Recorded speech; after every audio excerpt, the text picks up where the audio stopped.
ആഹാ കലക്കി.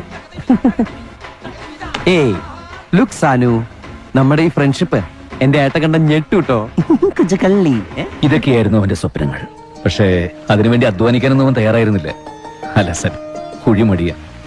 ഏട്ടനോട് പറ്റിച്ചേർന്ന് എവിടെയെങ്കിലും കിടക്കാനും ഏട്ടന്റെ തണലിൽ കഴിയാനുമായിരുന്നു അവന് താല്പര്യം. ഒടുവിൽ ഞാൻ പഠിപ്പിച്ചിരുന്ന ബാംഗ്ലൂർ മെഡിക്കൽ കോളേജിൽ പണത്തിന്റെ സ്വാധീനം കൊണ്ട് ദേവൻ അവന് വേണ്ടി ഒരു അഡ്മിഷൻ ശരിപ്പെടുത്തി. അത് പറയരുത്, അത് മാത്രം എന്നോട് പറയരുത്. മണിപ്പാൽ മെഡിക്കൽ കോളേജിൽ നിന്നും മൈസൂർ മെഡിക്കൽ കോളേജിൽ നിന്നും എന്നെ പിടിച്ച് പുറത്താക്കിയത് എന്റെ കുഴപ്പം കൊണ്ടല്ല. എന്റെ പ്രിൻസിപ്പൾസുമായി അവിടുത്തെ പ്രിൻസിപ്പാൾസിന് ഒത്തുപോകാൻ പറ്റുന്നില്ല എന്നുള്ളതാണ് അവരുടെ പ്രോബ്ലം. ഏട്ടാ, അവര് പറയുന്ന സമയത്ത് നമ്മൾ ക്ലാസ്സിൽ ചെല്ലണം, പഠിക്കണം, പരീക്ഷ എഴുതണം എന്നൊക്കെ പറഞ്ഞാല് കാശ് നമ്മളാ കൊടുക്കണേന്ന് ഓർക്കണേ. ഇത് എന്താണിത്, വെള്ളരിക്കാ പട്ടണോ? നമുക്ക് വേണ്ടത് ഫ്രീഡമാണ്. 1947 നമ്മുടെ മഹാത്മജി കഷ്ടപ്പെട്ട് നമുക്ക് നേടി തന്നിട്ടുണ്ട്.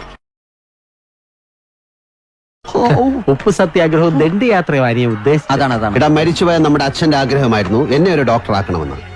നിന്നെ വളർത്താനും പഠിപ്പിക്കാനും വേണ്ടി ഞാനത് ഉപേക്ഷിച്ചു. ഞാൻ എന്നെ കാണുന്നത് നിന്നിലൂടെയാണ്. എന്റെ സ്വപ്നമാണ് നിന്നെ ഡോക്ടർ ആക്കണമെന്നത്. എനിക്കുമില്ലേ സ്വപ്നങ്ങള്? ഏട്ടൻ അറിഞ്ഞൂടെ എന്റെ സ്വപ്നങ്ങള്? വലിയ കളിക്കാരുടെ പടത്തിൽ നിന്റെ തല വെട്ടിയോടിച്ച് ആളാവുന്നതാണോ സ്വപ്നം?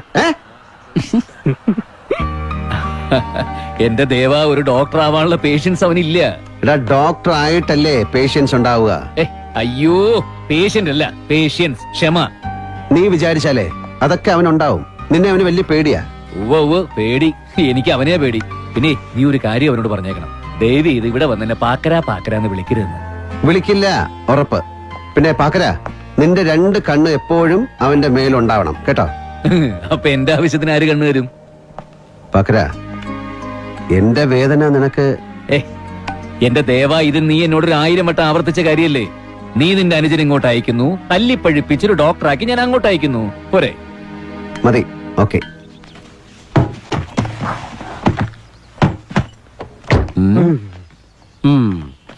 എന്റെ ഏട്ടൻ ഒരു കോഴിക്കുഞ്ഞാണ്.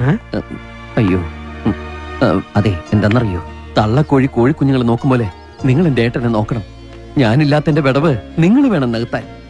ഒര നിറഞ്ഞു നിൽക്കുന്ന ഏട്ടനെ ഏതെങ്കിലും ഒരു പെണ്ണിന്റെ കൈ പിടിച്ച് ഏൽപ്പിക്കും വരെ ഈ അനിയന്റെ ഉള്ളിൽ തീയല, അല്ല ഉള്ളിൽ തീയ. രാഹുകാലത്തിന് മുമ്പ് പോവാൻ നോക്ക്. ഒന്നിങ്ങോട്ട് വന്നേ. പിന്നെ ശങ്കരേട്ടാ, എനിക്ക് ഒരാളെ വിശ്വാസമുള്ളൂ, എന്റെ ശങ്കരേട്ടനെ. അറിയാം മോനെ, ഏട്ടന്റെ എല്ലാ കാര്യങ്ങളും ഞാൻ നോക്കിക്കൊള്ളാം. അതൊക്കെ ഓക്കെ. എല്ലാ മാസം 1-ാം തീയതി എന്നെ ശങ്കരേട്ടൻ എന്റെ പോക്കറ്റ് മണി അയച്ചേക്കണം, അല്ലെങ്കിൽ പട്ടിണി കിടന്ന് എന്റെ നട്ടലോട്ടി പിടിക്കണം. ഒന്ന് ചെല്ലാൻ നോക്ക്. ഏട്ടാ സമയത്ത് തന്നെ ഭക്ഷണം കഴിക്കണം, ഉറങ്ങണം, ഉഴപ്പരുത്. അതൊക്കെ ഞാൻ ചെയ്തോളാം. നീ ഒന്ന് പഠിച്ച് നന്നായി കണ്ടാ മതി. എനിക്കും അതെന്നെ. വരട്ടോ. ഞാനും വരണോ ബാംഗ്ലൂർക്ക്? കണ്ണ് നിറഞ്ഞിരിക്കുന്നു. എന്റെ കണ്ണൊന്നും നിറഞ്ഞിട്ടില്ല.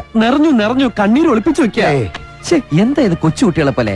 ഞാൻ 2 ദിവസം കഴിയുമ്പോ ഇങ്ങോട്ട് വരില്ലേ? എന്ത് 2 ദിവസം കഴിയുമ്പോ വരില്ലേ? എന്തത് അരിച്ചാക്കെടുത്തിട്ടോ പോലെ. Bye bye. സൂക്ഷിച്ചൊക്കെ പോടാ, എന്നെ തട്ടിക്കൊണ്ടു പോകണം. ഓക്കെ ഏട്ടാ, ബൈ.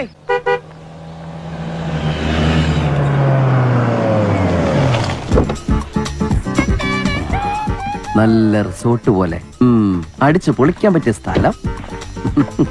വേഗം പൊക്കോ. Hi, no response. വെറുതെ ഒരു ഹായ് പോയി.